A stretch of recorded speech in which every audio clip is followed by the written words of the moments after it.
আপনাদের এলাকায় কি অবস্থা? হুজুর পীরের পায়ে সেজদা দেয়। কুমিল্লার এক জায়গায় গিয়ে জিজ্ঞেস করলো আপনাদের কি অবস্থা? কয় পীরের ফাও সুমায়। কুমিল্লার দক্ষিণে সাতপুর মাহফিলে গেছিলাম, গিয়ে জিজ্ঞেস করলাম ভাই আপনাদের এলাকায় নতুন কি আছে? কয় হুজুর আমাদের এলাকায় বড় একটা মাজার আছে, এই মাজারের ভিতরে সেজদা হয়। আপনারা যাইবেন নাকি দেওয়ার জন্য? যেমনি চুপ করে বসে রয়েছে না, হারে যাইতাম পারলাম না, দিতামও পারলাম। সাতপুর গিয়ে শুনলাম পীরা মাজারের সেজদা দেয়। আরেকটু দক্ষিণে এসে উত্তরে এসে জিজ্ঞেস করলাম ভাই সাতপুরে শুনলাম মাজারের সেজদা দেয়, আপনাদের এলাকায় কি অবস্থা? হুজুর পীরের পায়ে সেজদা দেয়। কুমিল্লার এক জায়গায় গিয়ে জিজ্ঞেস করলাম আপনাদের কি অবস্থা? কয় পীরের ফাও সুমায়। ব্রাহ্মণবাড়ি এক জায়গায় গিয়ে জিজ্ঞেস আপনাদের কি অবস্থা? কয় পীরের বুইরাঙ্গুল শোয়। গেছলাম চিটাগাং। কি গান? কথা কয় না, কি গান? চিটাগাং গিয়ে জিজ্ঞেলাম তোমরা কি উফা? তো হুজুর ফিরের গোসল করায়, সেই গোসলের পানি বুড়িদরা বোতলে বইরা বাইক নিয়ে খায়। আমি শীতকালও না গরম দিনে ওকে 12 মাস। নাউজুবিল্লাহ বলতেন না? এবার আপনারা বিবেকবান বোকা মানুষ এখন আর নাই না? আপনাদেরকে জিজ্ঞেস করি একটা মানুষকে গোসল করাইলে কত জায়গা বাইয়া ফানি যায়? জায়গাটি আসেনি সকলের লগে? এবারে সাইকে আছে, সাইকেল কইসি হয় তারপরে না। একটা মানুষের গোসল করাইলে কত জায়গা দিয়ে পানি যায়, হেই পানি বোতলে বইরে নিয়ে খাও, ঠেড়া ফইরাছে বড় না কোফাল মালা, ঠিক কিনা? আহারে মুসলমান রে, আমরা বাংলাদেশের মুসলমান আল্লাহরে ডরানোর কথা, আর আমরা মুসলমানেরা আল্লাহরে ছাড়া সবাইকে ডরায়। শুধু ডরায় না আল্লাহরে, আর নাহলে সবাইকে ডরায়। এই নারিকেল গাছের টিনের সালের ভিতরে এই যে চলুয়ে নারকেল খাইছে, সেইটা পড়ছে, এবার লাভ দিয়ে উঠছে। রাস্তা দিয়ে ট্রাক যায়, চাক্কা ব্রাশ পেয়েছে, এবার লাভ দিয়ে আরেকবার উঁচু উড়ে গেছে। সেদিন কংসনগর এক কুত্তায় খেপখান দিছে, একটা ফাল দেখে পানি ছুড়ে গেছে। আমরা দেশের মুসলমান ভয় পায় না শুধু আল্লাহরে, আল্লাহ ছাড়া সবাইরে ভয় পায়, ঠিক কিনা বলেন? অথচ আল্লাহ বলছেন ইয়া আইয়ুহান নবী, হে নবী ইত্তাকিল্লাহ, আপনি ভয় পাবেন শুধুমাত্র কেবলমাত্র একমাত্র আল্লাহকে। সুবহানাল্লাহ বলবেন না? এই পাওয়ার কারণে এখনো বাচ্চা গেছে। ফিডাফিডি হয়েছে লাকসাম রেল জংশনে, মামলার আসামি পড়ে গেছে বানগড়, ঠিক কিরকম? ফিডাফিডি হয়েছে লাকসাম, আসামি করছে বানগড়। এই বানগড়ের আসামিরে সিভিল বেশে পুলিশ আইসে ধরার লাগে। তার নাম হইল আব্দুল করিম, তার নাম আব্দুর রহিম। হাতে বইয়া বইয়া চা খাইতে আছে মেন রোডের লগে। এমন সময় পুলিশ আইয়া তারে জিগাইতেছে, আব্দুল রহিম পিতা আব্দুল করিম সাং বানগড় লোকটাকে। হেতে নিজে নিজে চিন্তা করতেছে আমারে কয় আমি মিলে কেন? তারই তো জিগাইছে, আব্দুল রহিম রে জিগাইতেছে আব্দুল রহিমকে, পিতা আব্দুল করিম বানগড় নিবাসী আব্দুল করিমের পিতা আব্দুল রহিম কে? জিগাইছে কারে? রহিম রে। কারে জিগাইছে? রহিম রে জিগাইছে। রহিম কে? পিতার নাম যে আব্দুল করিম বানগড় নিবাসী। রহিমে মুসকে হাসি দিয়ে মনে মনে কয় আমারই জিগায় আমি মিলে কেন? এখন তে যদি কয় আমি আব্দুল রহিম, তারে কি রাখবে না লইয়া যাবে? কথা বলে রাখবে না নিয়ে যাবে? এখন তে চিন্তা করতে আছে, মিশা কথাও কোন যেত না, নামাজ রোজা ইবাদত বন্দেগী করি, আমার মতো মানুষে মিশা কথা কই কেমনে, আবার আমি কই কেমনে যে আমি রহিম? তোদের খাইছি ধরা কি করো না? হেতে আসিল হেন গেছে হেন গিয়া, সেটা কয় কারে খুঁজতে আছে? কইছে রহিম রে। তো একটু আগে ওদের হেন আসছে আসতে, এখন সুবহানাল্লাহ যে জায়গায় ছিল হেনতে হেন সেটা কইতেছে একটু আগে ওদের হেন আসছিল। তো এখন তো এখন কই এটি সব কি আর খেয়াল রাখা যায়? মুসলমান আবার মন দিয়ে শুনুন, আল্লাহ তাবারক ওয়া তাআলা তোমাকে পারফেক্ট প্র্যাকটিসিং মুসলিম বানানোর জন্য এই 30 পারা কোরআন দিলেন। এমনি না, তুমি চেয়েছিলে ইহদিনাস সিরাতাল মুস্তাকিম, হে আল্লাহ আমার সহজ সরল রাস্তা দেখাও। আল্লাহ কয় যালিকাল কিতাবু লা রাইবা ফি হুদাল লিল মুত্তাকিন, তোমরা যারা সহজ সরল রাস্তা চাও এই 30 পারা কোরআন নাও। হুদাল লিল মুত্তাকিন, ভয় পাওয়া মানুষের জন্য এই কোরআন হলো হেদায়েত। বলো সুবহানাল্লাহ। কোরআনুল কারীমে 21 পারায় সর্বশেষ সূরা সূরা আহজাব 73টা আয়াত 9টা রুকু। আল্লাহ কত সুন্দর করে ডেকে কয় ইয়া আইয়ুহান নবী, হে নবী ইত্তাকিল্লাহ, আপনি ভয় পাবেন শুধুমাত্র কেবলমাত্র একমাত্র আমার আল্লাহকে, ঠিক কিনা? আমরা ভয় পাবো কারে? পুলিশ, র্যাব, গোয়েন্দা, দলীয় ক্যাডার, গ্রামের সর্দার, মন্ত্রী, এমপি। ভয় পাবো কারে? কথা কয় না, কারে? কেবলমাত্র কারে? একমাত্র কারে? আজব কারবার কি জানে? আমরা বাংলাদেশের মুসলমান আল্লাহরে ডরানোর কথা, আর আমরা মুসলমানেরা আল্লাহরে ছাড়া সবাইকে ডরায়। শুধু ডরায় না আল্লাহরে, আর নাহলে সবাইকে ডরায়। এই নারিকেল গাছের টিনের সালের ভিতরে এই যে চলুয়ে নারকেল খাইছে, সেইটা পড়ছে, এবার লাভ দিয়ে উঠছে। রাস্তা দিয়ে ট্রাক যায়, চাক্কা ব্রাশ পেয়েছে, এবার লাভ দিয়ে আরেকবার উঁচু উড়ে গেছে। সেদিন কংসনগর এক কুত্তায় খেপখান দিছে, একটা ফাল দেখে পানি ছুড়ে গেছে। আমরা দেশের মুসলমান ভয় পায় না শুধু আল্লাহরে, আল্লাহ ছাড়া সবাইরে ভয় পায়, ঠিক কিনা বলেন? অথচ আল্লাহ বলছেন, ইয়া আইয়ুহান নবী, হে নবী, ইত্তাকিল্লাহ, আপনি ভয় পাবেন শুধুমাত্র কেবলমাত্র একমাত্র আল্লাহকে। সুবহানাল্লাহ বলবেন না? নবীকে বলার উদ্দেশ্য নবী না, নবী এমনি আল্লাহরে ভয় পায়। নবীর উপরে জেল জুলুম নির্যাতন কম হয় নাই, নবী কোনোভাবেই আপোষ করে নাই, নবী কোনোদিনও কারো কাছে মাথা নত করে নাই। দেশ ছেড়েছে, পরিবার পরিজন ছেড়েছে।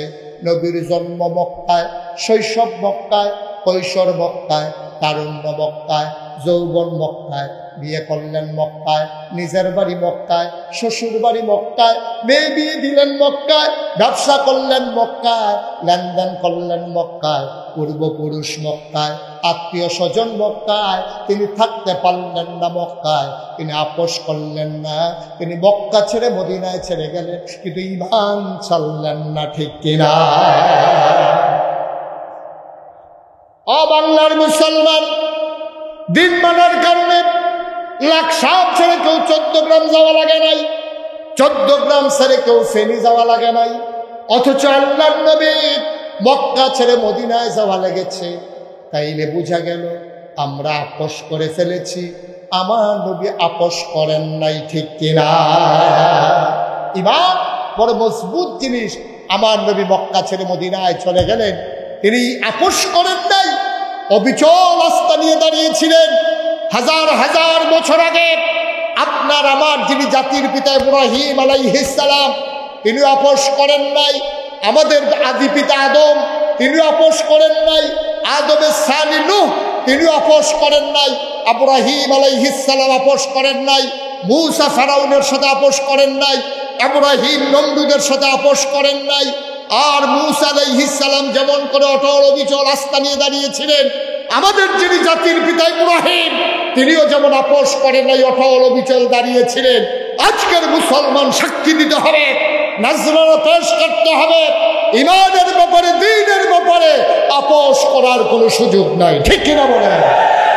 আর আপোষ করবেন তো দুনিয়া থেকে ঈমান নিয়ে চলে যাওয়া যাবে না। দেখেন হাজার হাজার বছর আগে আমাদের যিনি জাতির পিতা ইব্রাহিম, কি নাম? কথা কয় না দেখি? ইব্রাহিম আলাইহিস সালামের জমানায় নমরুদ যখন, খুব খেয়াল করে শুনেন, দেখেন ইসলাম কারে কয়। ১৫০০ বছর আগে নবীজির মাধ্যমে আল্লাহ জানিয়ে দিলেন আমাদেরকে সেই কথাগুলো। ইব্রাহিম আলাইহিস সালামের জমানায় নমরুদ যখন তিনি ঘোষণা দিলেন, আনা রাব্বুকুমুল আ'লা, আমি হলাম সবচেয়ে বড় খোদা। সবাই বলল অবশ্যই আপনি বড় খোদা। নমরুদের আব্বা, ইব্রাহিমের আব্বা, ইব্রাহিমের আম্মা, গোষ্ঠী জ্ঞাতি, বংশধর, অজপাড়া গায়ের মানুষ, শহরের মানুষ, মন্ত্রী, এমপি, উপদেষ্টা, দেশের ভিতরে যত মানুষ ছিল সবাই নমরুদকে সাজদা দিয়েছিল। নাউজুবিল্লাহ বলবেন না? আমাদের আব্বা প্রমাণ করে দিয়েছে, আমার আব্বা ওই দলে, আমার আম্মা ওই দলে, আমার গোষ্ঠী জ্ঞাতি, দেশবাসী সবাই এক দলে, শুধু ইব্রাহিম আমাদের আব্বা একা একা একা দাঁড়িয়ে আছে। সুবহানাল্লাহ বলবেন না? তিনি একা দাঁড়িয়ে কেমন করে অটল অবিচল পাহাড়ের মতো ঈমান নিয়ে দাঁড়িয়েছিলেন। যখন সবাই মিলে সাজদা দিচ্ছে, সবাই দল বেঁধে নমরুদের পায়ে সাজদা দিতে আসে। গোয়েন্দা, গোয়েন্দা চিনেন? কথা বলে, গোয়েন্দা চিনেন না? গোপন কথা যে কানে কানে কয় তারে কই গোয়েন্দা। গোয়েন্দার আইসা নমরুদের কানে কানে বলতেছে যে আল্লাহ কারে কয় না, কথা না, কারে কয়? মাশাআল্লাহ, সচেতন শ্রোতা। আপনারা তো বলতে পারছেন কারে কয়। দাউদকান্দি মাহফিল জিজ্ঞেস, আমি কিছু কারেও কয়, তো সকলে দাঁড়াই আমরা কেমন কয়, আমাদেরকে হেন আসতাম না। নমরুদের কানে কানে গোয়েন্দারা কয় আল্লাহ, কয় কি? কয় সবাই বাপরে সাজদা দিছে, একজন তো দেয় নাই। কয় কে সে, কি নাম? তার নাম ইব্রাহিম। তার আব্বার নাম কি? কয় আজর। দেখো আজরকে, বাপ থাকতে ছেলের সাথে বিয়ের কথা নিয়ে আসো। আজরকে যখন জিজ্ঞেস করছে, এই আজর, তোমার ছেলে ইব্রাহিম কই? কয় মেলাতেই তো আছে, মাঠেই আছে। কয় না, গোপন সূত্রে খবর পেয়েছি আমারে সাজদা দেওয়া লাগবে, এই জন্য তোমার ছেলে মাঠে আসে নাই। দেখেন আমাদের যিনি জাতির পিতা কেমন করে আমাদেরকে শিখিয়ে দিয়ে গেছেন ইমান নিয়ে একাকি কেমন করে দাঁড়িয়ে থাকা লাগে। উনি চলে গেলেন। আজর যখন খুঁজে পায় না ছেলেকে, দৌড়ে গেছে বাড়িতে, গিয়ে দেখে ইব্রাহিম আলাইহিস সালাম আমাদের আব্বা, আমাদের কি জোরে পায় না, আমাদের কি, আমাদের আব্বা, উনি কাঁথা গায়ে দিয়া, কাঁথা মুড়ি দিয়া নখ গাইকে ঘুমাইতে আছে। আমাদের আব্বা সবাই সাজদা দিতে আছে, আব্বা ঘুমায়। আমাদের দাদা আজর গিয়ে ডাক দিছে, কিরে সবাই সাজদা দিতে আছে আল্লাহরে, আর তুই যেখানে শুয়ে রয়েছ, ঘটনা কি? আমাদের আব্বা একটা বুদ্ধিপূর্ণ যুক্তিপূর্ণ একটা জবাব দিয়েছিলেন। সেই জবাবটা আমরা যেন শুনে শুনে 2024 সালে কোনো কারণে আটকা পড়ে গেলে সেই প্রশ্নের জবাব আমরা যেন আব্বার থেকে শুনে শুনে দিয়ে দিতে পারি। আল্লাহ আমাদের জন্য এই জন্য কোরআনুল কারীম আব্বার জবাবটাকে কোট করে দিয়েছেন। যখন দাদা আজর জিজ্ঞেস করছে, কি ব্যাপার, তুমি সাজদা দিতে যাও না কেন মাঠে? আমাদের আব্বা ইব্রাহিম মুচকি হেসে বলেছিলেন, আব্বা আমি তো যাইতে চাইছিলাম, ইন্নী সাকাইম, আমি অসুস্থ, আমার শরীর ভালো না, এই জন্য যাইতে পারিনি। সুবহানাল্লাহ বলবেন না? চিন্তা করে দেখেছেন, চিন্তা করে দেখেছেন? আব্বার বাপ একদিকে, আমাদের দাদা দাদি 14 গোষ্ঠী বংশধর, চাচা চাচি, একেবারে খালু মামা, সবাই মিলে ইব্রাহিম আলাইহিস সালামের জমানায় সবাই মিলে সাজদা দিল নমরুদরে। আমাদের আব্বা ইব্রাহিম কি সাজদা দিছে? কি বুঝাইতে চাইলেন? তিনি বুঝিয়ে দিলেন, ও আমার সন্তানেরা, আমার একটা সময় আসবে, পরিবেশটা তোমাদের প্রতিকূলে চলে যাবে, তোমাদের জন্য ঈমান নিয়ে বেঁচে থাকা কঠিন। তোমাদেরকে শিখিয়ে দিলাম কেমন করে একাই অটল পাহাড়ের মতো দাঁড়িয়ে থাকা লাগে। তোমরাও যখন এমন একাকী হয়ে যাবে, আমি তোমাদের আব্বা যেমন করে সাজদা দিয়ে একাই দাঁড়িয়েছিলাম, এমন যখন দিন আসবে তখন তোমরাও একা অটল পাহাড়ের মতো দাঁড়িয়ে থাকবে, জীবন দিয়ে দেবে, ঈমান দেবে না। ঠিক কিনা বলো? এখানেই শেষ না, আরো মজার মজার কত কথা। কষ্ট হচ্ছে বোধহয় আপনাদের, না? ছেড়ে দেওয়া দরকার। আর সামান্য একটু, ইব্রাহিম আলাইহিস সালাম সাজদা তো দিলেন না, উনি ঘুমিয়ে রইলেন। উনি যখন সময় কাটিয়ে দিলেন, আবার ইব্রাহিম আলাইহিস সালামকে গোয়েন্দারা আইসা কয়েকদিন পরে বলতেছে যে আল্লাহ, কারে কয়? নমরুদ। নমরুদ আল্লাহ কয় কি? ওই যে ওই দিন ইব্রাহিমের আব্বাইয়া বলছে না যে ইব্রাহিমের শরীর ভালো না, এই জন্য ঘুমাইছিল, আমরা গোপনে খবর লইছি শরীর ভালো আছিল, তা আপনারা সাজদা দেওয়ান লাগবো, দেখতে আইসা না। তাই নাকি? কয় হয়, ডাইকা নিয়ে আসো। আবার ইব্রাহিম আলাইহিস সালামকে পুলিশ গিয়া ওনার ঘর ঘেরাও দিয়ে ফেলছে। এসআই দরজার ভিতরে নাড়া দিচ্ছে, এসআই দরজার ভিতরে নাড়া দিয়া বলতেছে, ইব্রাহিম আলাইহিস সালাম আমাদের আব্বা। জিজ্ঞেস করতেছে কে? আইন শৃঙ্খলা রক্ষাকারী বাহিনী, আইনের লোক, পালানোর চেষ্টা করবেন না, চতুর্দিকে ঘেরাও দিয়ে ফেলছে। এখন উনি দরজা খুলে বাড়িছে, বাড়িয়া বলতেছে এই লোক পালানোর লোক না। সুবহানাল্লাহ বলবেন না? তা পালাইতে জানে না, কোথায় যাওয়া লাগবে যাও। ইব্রাহিম আলাইহিস সালাম সামনে সামনে গেলেন, ওই নমরুদের পুলিশ বাহিনী পেছনে পেছনে গেল। ইব্রাহিম আলাইহিস সালাম গিয়া যখন ঢুকলেন রাজপ্রাসাদে, নমরুদ বসে আছে। ডাক দিয়া বললে, তোমার নাম ইব্রাহিম? কয় জি, আমার নাম ইব্রাহিম। শুনলাম তুমি নাকি আমাকে আল্লাহ মানো না। কয় কার থেকে শুনলেন? এই যে সবাই কয়। ইব্রাহিম আলাইহিস সালাম মুস্কি হেসে কয়, সবাই যখন কয় সত্যই কয়, এত মানুষ মিছা কথা কয় না। সুবহানাল্লাহ বলবেন না? তাইলে তুমি কি আমাকে আল্লাহ মানো না? এটা তো শুনলেনি, বারবার শুনতে ভালো লাগে নাকি? তাহলে ভিতরে আসো। ইব্রাহিম আলাইহিস সালামকে নিয়ে নমরুদ পাশে বসাইলেন, আস্তে করে হাতে ধরে বললেন, ইব্রাহিম মনে বড় শখ ছিল আল্লাহ হব, হইছি, কিন্তু তোমার জন্য একচেটিয়া হইতে পারিনি। তুমি আমার আল্লাহ মানলেই কিন্তু একচেটিয়া হয়ে যায়। ইব্রাহিম আলাইহিস সালাম, আমি তো মানতে চেয়েছিলাম, আপনাকে আল্লাহ মানতে চাইছিলাম, কোথাও না করছে কে? চিন্তা করে দেখলাম আপনার যে আল্লাহ মানব, আপনি কি মরবেন না? আপনি কি থাকবেন না, মরে যাবেন? তো নমরুদ চুপ মেরে গেছে, চিন্তা করতেছে থাকলে ভালো হয় নাকি মরলে ভালো হয়। মনে মনে চিন্তা করতেছে, মানুষের ভিতরে আল্লাহ বাঁচলে আর কয়দিন, সত্যটাই কইয়া দিই। এখন নমরুদের চিন্তা করে কি কইয়াছে, কি বিশুদ্ধ পড়ি, ইব্রাহিমের যে এত বুদ্ধি, সে তো আমার বাইনটা সিফা থালাই দিছে। এখন থাকলে কি কয়, আবার না থাকলেও কি কয়। এই ইব্রাহিম আলাইহিস সালামের যে এত বুদ্ধি, এই বুদ্ধি দিছে কে? হ্যাঁ, নবী রাসূলদেরকে কে বুদ্ধি দেয়? ইমানদারদেরকে কে বুদ্ধি দেয়? মাইয়ুরিদিল্লাহু বিহি খায়রান ইউফাক্কিহু ফিদ্দীন। যাকে আল্লাহ কল্যাণ দিতে চায়, আল্লাহ তাকে দ্বীনের সঠিক বোঝ দান করে। সুবহানাল্লাহ বলবেন না? এক প্রশ্নের কাছে নমরুদ আটকা পড়ে গেছে। কিছুক্ষণ চুপ থাকার পরে নমরুদ বলতেছে, দেখো মানুষের ভিতরে আল্লাহ বাঁচলে আর কয়দিন, হিসাবে তো মরণ লাগে। ইব্রাহিম আলাইহিস সালামকে এই জন্যই তো আপনার আল্লাহ মানা যাবে না। তো কি সমস্যা? আপনি নিজেই তো এখন বললেন মরে যাবেন। তো মনে করেন আমার আল্লাহর খুব দরকার, এখন আমার আল্লাহর দরকার, দৌড়াই আপনার বাড়িতে আসলাম, আইসা দিয়ে আপনি মরে গেছেন। তা আমি আল্লাহ ফামু কই, যে আল্লাহ নিজেই কই মরে যাবে, তারে আল্লাহ মানা যাবে? সুবহানাল্লাহ বলবেন না? তাইলে আমাদের আব্বার বুদ্ধি কম না বেশি? সাংঘাতিক বুদ্ধি। ওই বুদ্ধির অংশ পাইয়া আমরা এখনো ভালো আছি, ঠিক কিনা বলেন? আমরা ওয়ারিশ সূত্রে বংশানুবংশক্রমে জেনেটিকভাবে ওই আব্বার বুদ্ধির কিছু অংশ আপনারাও পাইছেন। এই পাওয়ার কারণে এখনো বাচ্চা গেছে। ফিডাফিডি হয়েছে লাকসাম রেল জংশনে, মামলার আসামি পড়ে গেছে বানগড়, ঠিক কিরকম? ফিডাফিডি হয়েছে লাকসাম, আসামি করছে বানগড়। এই বানগড়ের আসামিরে সিভিল বেশে পুলিশ আইসে ধরার লাগে। তার নাম হইল আব্দুল করিম, পিতার নাম আব্দুল রহিম। হাতে বইয়া বইয়া চা খাইতে আছে মেন রোডের লগে। এমন সময় পুলিশ আইয়া তারে জিগাইতেছে, আব্দুল রহিম পিতা আব্দুল করিম, সাং বানগড় লোকটাকে। হেতে নিজে নিজে চিন্তা করতেছে, আমারে কয় আমি মিলে কেন? তারই তো জিগাইছে, আব্দুল রহিমরে জিগাইতেছে। আব্দুল রহিমকে পিতা আব্দুল করিম, বানগড় নিবাসী আব্দুল করিমের পিতা আব্দুল রহিম কে জিগাইছে? কারে?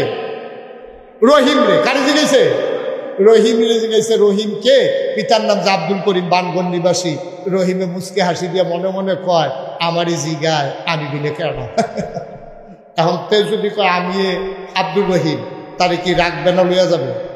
কথা বলে রাখবে না নিয়ে যাবে?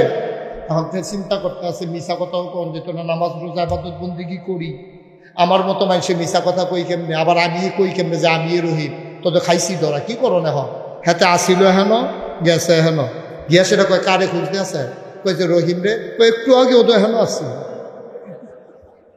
আসতে কোন সুবহানাল্লাহ। যেই জায়গায় ছিল হেনতে হেন সেটা কইতেছে, একটু আগে ওদের হেন আসছিল। তো এখন এখন কই এটি সব কি আর খেয়াল রাখা? সুবহানাল্লাহ বলবেন না? এই বুদ্ধি পাইছে আমরা আব্বাতে ইব্রাহিম আলাইহিস সালামের কাছে। সুবহানাল্লাহ বলবেন না? ও মুসলমান, তুমি যদি পারফেক্ট মুমিন মুসলমান হইতে চাও, জান্নাতি বান্দা যদি হইতে চাও, যুগে যুগে নবী রাসূলরা দ্বীনের সাথে কখনো আপোষ করেন নাই, ইমানের প্রশ্নে কোনো আপোষ নাই। আমাদের দেশে অনেক হুজুররা ফতোয়া দেয়, কয় জান বাঁচান ফরজ। আমি বলি না, জান দেওয়া ফরজ, ঠিক কিনা? জান বাঁচানোর কোনো দরকার নেই। আপনি জান দিয়ে কি করবেন? পিঁপড়ারও তো জীবন আছে, মশারও জীবন আছে, মাছিরও জীবন আছে, আপনারও তো একটাই জীবন। এই জীবনের কোনো দাম নাই, দাম হইল ইমানের, ঠিক কিনা বলো? সুতরাং আজকে সিদ্ধান্ত নিতে হবে, যদি ইমান নিয়ে বেঁচে থাকতে চাও, মামলা হবে, হামলা হবে, জেল জুলুম নির্যাতন হবে, প্রয়োজনে জীবন দেওয়া যাবে, ইমান দেওয়া যাবে না। রাজি আছো কিনা? হাত তুলে দেখো।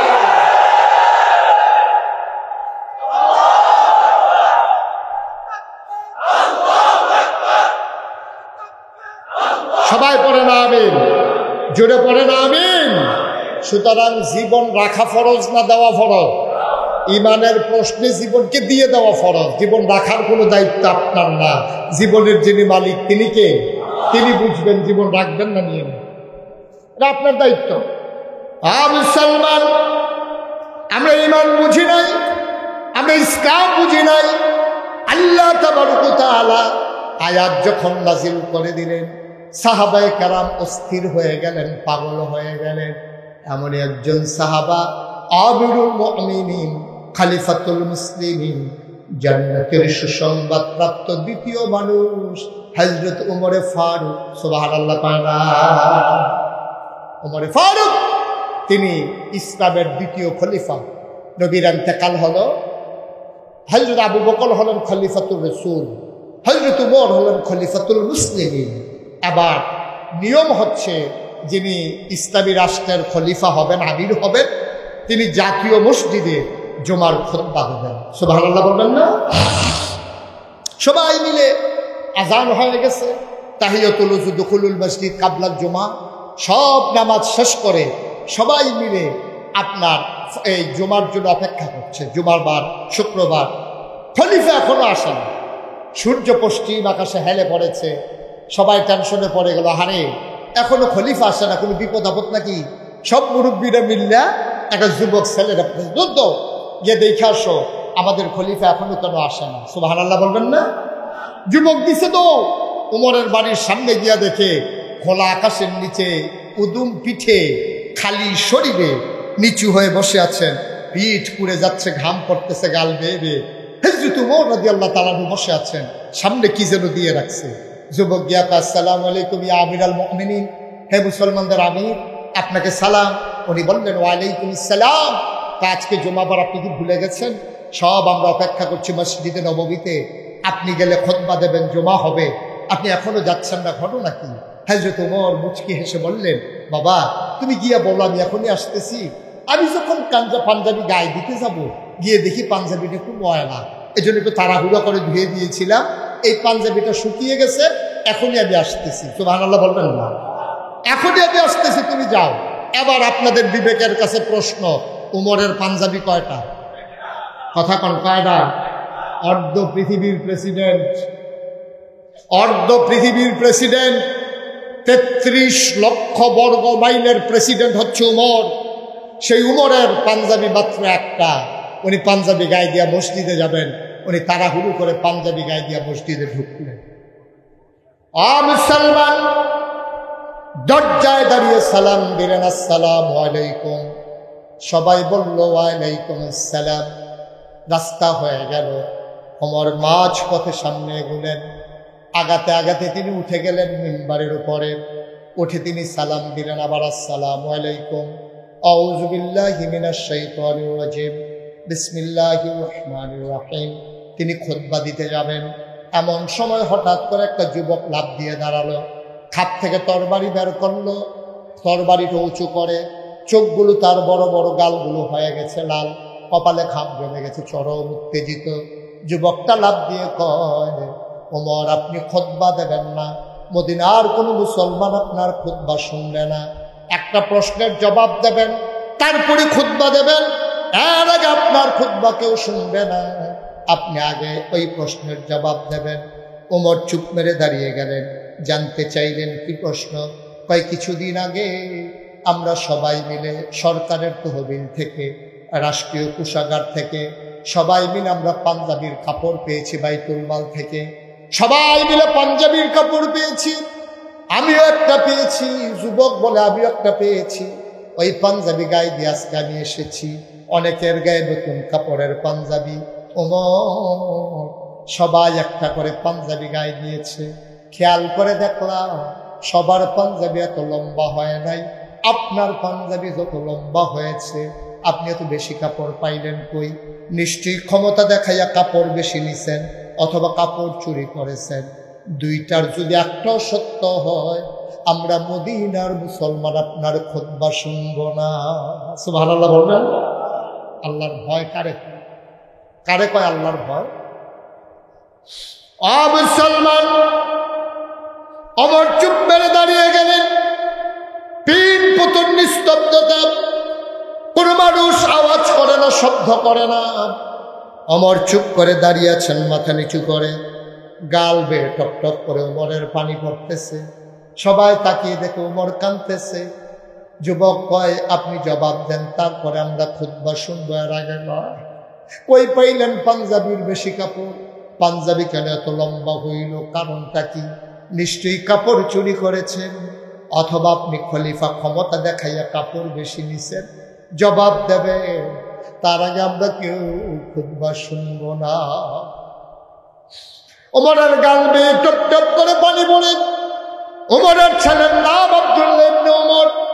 তিনি আস্তে করে উঠে দাঁড়ালেন, সবাইকে সালাম দিলেন, ডাক দিয়া কয়, ভাইরা তোমরা জানতে চেয়েছো আমার আব্বার পাঞ্জাবি লম্বা হলো কেমনে। ও ভাইয়ারা, এই জবাবটাকে আব্বাই দেওয়া লাগবে নাকি আমি জবাব দিলেও তোমাদের সন্তুষ্টি হবা? আমরা জবাব চাই। কে জবাব দিল এটা আমাদের দেখার বিষয় না। তুমি যদি সঠিক জবাব দিতে পারো, আমরা যদি জবাবে সন্তুষ্ট হতে পারি, তাইলে আমাদের কোনো আপত্তি নাই। তোমার আব্বার পাঞ্জাবি লম্বা হইল কেমনে বলো? ওমরের ছেলে আব্দুল্লাহ ডাক দেয়া কয়, ভাই, ও ভাই, আমার আব্বারে তোমরা চিনো না? প্রতিদিন রাতের বেলা আমার আব্বা যখন ঘরে যায় মসজিদ থেকে, হাঁটু পর্যন্ত লুঙ্গিটা উঠাইয়া আমার আব্বা চামড়ার চাবুক দিয়া পায়ের ভিতরে পিটায়, আর নিজেকে নিজে প্রশ্ন করে, ওমর রে, ওমর, আল্লাহর কাছে জবাব দেওয়ার আগে আমার কাছে জবাব দে।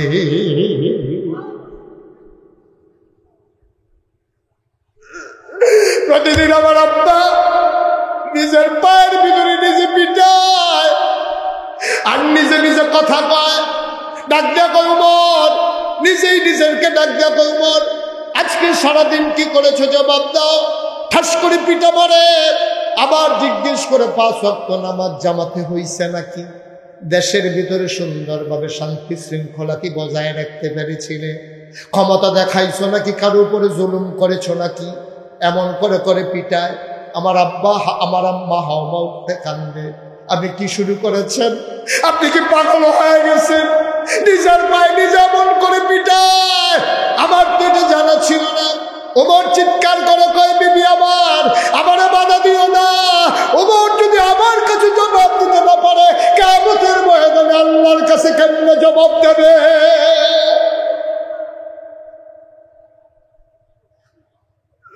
আগে আমার কাছে জবাব দে, তারপরে ওমর কিয়ামতের ময়দানে আল্লাহর কাছে জবাব দেবে। আমার কাছেই যদি জবাব দিতে না পারে, আল্লাহর কাছে কেমনে জবাব দেবে? সুতরাং বিবি আমার, বাধা দিও না, বাধা দিও না। ওমরকে জবাবের কাঠগড়ায় দাঁড় করাই রাখো। আমার আব্বার সেই আব্বা, আমার আব্বার সেই আব্বা, আমার আব্বা নিজের পায়ে নিজে পিটায়, আর তোমাদের কাপড় চুরি করবে না, বুঝ না কেমনে? লোকজন কয় সাফাই গাইও না, জবাব দাও, তোমার আব্বার পাঞ্জাবি লম্বা কেন? এবার আব্দুল্লাহ ইবনে ওমর চিৎকার করে কয়, ভাই, ও ভাইয়ারা, আমার আব্বা কাপড় চুরি করবে দূরের কথা, আমার ছোট ভাই বোনগুলা একদিন আম্মার কাছে কান্নাকাটি করেছে, আম্মা, ও আম্মা, একরকম খাবার খাইতে খাইতে আর ভালো লাগে না, ঘরে একটু মিষ্টি রান্না করো, একটু ফিন্নি রান্না করো যেন খেতে পারি। আমার আম্মার কাছে বারবার ছোট ভাই বোনগুলো কেঁদেছে। আমার আম্মা বলেছে, তোমার বাবা যখন আসবে আমি দরখাস্ত দেখে দেব, দেখি কবুল করা যায় কিনা। আমার আম্মা বারবার এমন করে সান্ত্বনা দিয়ে আমার ছোট ভাই বোনগুলোকে ঘুম পাড়িয়ে দিয়েছে। আবার যখন হযরত ওমর রাদিয়াল্লাহু তাআলা ঘরে আসলেন, জিজ্ঞেস করলেন, বাচ্চারা কই? কই ঘুমিয়ে পড়েছে, ফিন্নি খেতে চায়, কয় উঠাও তাদেরকে। বাচ্চারা উঠে আসলো। ওমর কয়, তোমাদেরকেও মজার খাবার দেওয়া হবে। বাবা, কবে হবে? কয়, যেই দিন সব মদিনার সবার ঘরে মজার খাবার হবে। সুবহানাল্লাহ বলবেন না? জোরে বলবেন না সুবহানাল্লাহ? মুসলমান, মাশাআল্লাহ।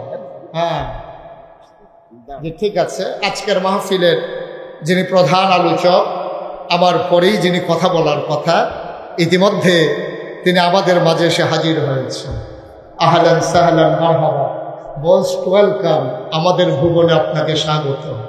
আমাদের আজকের মাহফিলের প্রধান আলোচক, আমার কুমিল্লার গর্ব, আমার কুমিল্লার অহংকার, মঞ্চে ময়দানে যার সাথে কথা হয়, আমার প্রিয় ভাই আরিফ বিন হাবিব, আল্লাহর খাস মেহেরবানি, তিনি আমাদের মাঝে এসে হাজির হয়েছেন।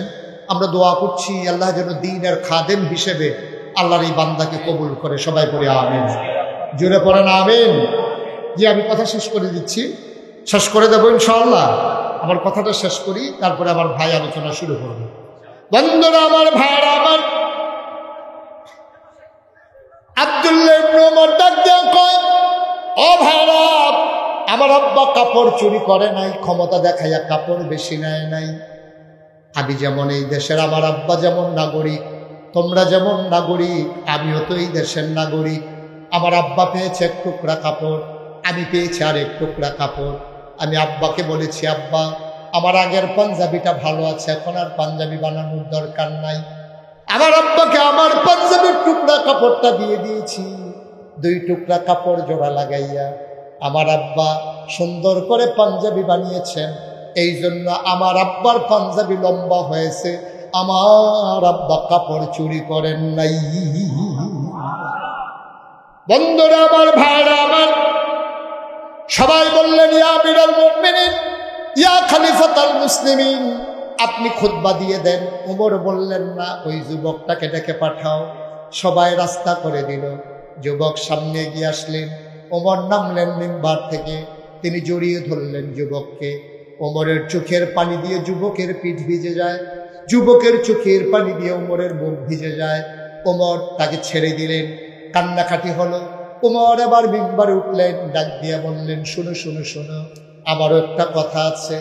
যতদিন পর্যন্ত ইসলামের ভিতরে এমন যুবক বেঁচে থাকবে, ততদিন পর্যন্ত ইসলামের পশমের ক্ষতি করারও কারো ক্ষমতা নাই, ঠিক কিনা? আজকে শুরুতেই বলেছিলাম, একবিংশ শতাব্দীর সূচনা লগ্নে আমরা যখন কম্পিউটারাইজড, গোটা বিশ্ব যখন গ্লোবাল ভিলেজ, আমরা অর্থনৈতিকভাবে অনেক স্বাবলম্বী হয়েছি, আমাদের রাস্তাঘাটের অনেক উন্নতি হয়েছে, সনের ঘরের জায়গায় টিনের ঘর, টিনের ঘরের জায়গায় বিল্ডিং হয়েছে, কিন্তু আমরা ডেস্ট্রয় হয়ে গেছি, অধপতন হয়ে গেছে নৈতিক মানে। আমরা দিন ছেড়ে দিয়েছি, দিন ভুলে গেছি। ওই ১৫০০ বছর আগে আমিরুল মুমিনিন খলিফাতুল মুসলিমিন ওমরের সামনে যেমন করে যুবক দাঁড়িয়েছিল নাঙ্গা তরবারি নিয়া, ঠিক এমন করে আজকে বাতিলের বিরুদ্ধে আমার যুবক যদি আবার গর্জে উঠতে পারে, খোদার কসম, ওটা 200 কোটি মুসলমান থাকতে আজকে ফিলিস্তিনের মতো মুসলমানরা নির্যাতিত হওয়া লাগে না, ঠিক কিনা? আজকে আরাকানের মুসলমানের রক্তে নাফ নদী রঞ্জিত হওয়া লাগে না। আরাকানের এই আপনার কাশ্মীরের রক্তে, মুসলমানের রক্তে আজকে কাশ্মীরের ঝিলাম নদীর পানি রক্তে রঞ্জিত হওয়া লাগে না। একটাই কারণ, আমরা আমাদের ঈমানি চেতনাকে ছেড়ে দিয়েছি। আসুন দল মত নির্বিশেষে ফরউল মাসালা নিয়া নিজেদের ভিতরে বিভেদ সৃষ্টি না করে ওয়াতাসিমু বিহাবলিল্লাহি জামিআ ওয়া লা তাফাররাকুর ভিত্তিতে আমরা সবাই মিলে মৌলিক বিষয়গুলোর উপরে ঐক্যমত্য পোষণ করে আমরা সবাই মিলে গর্জে উঠি, চিৎকার করে জানিয়ে দেই, আমরা ছিলাম, আমরা আছি, আমরাই থাকবো ইনশাআল্লাহ। আল্লাহ যেন কবুল করে নেয়, সবাই বলে আমিন। সবার জন্য দোয়া করি, সবার কাছে দোয়া চাই। আবার দেখা হবে কোনো এক ময়দানে, কথা হবে কোনো এক মাহফিলে। আসসালামু আলাইকুম ওয়া রাহমাতুল্লাহি ওয়া বারাকাতুহু।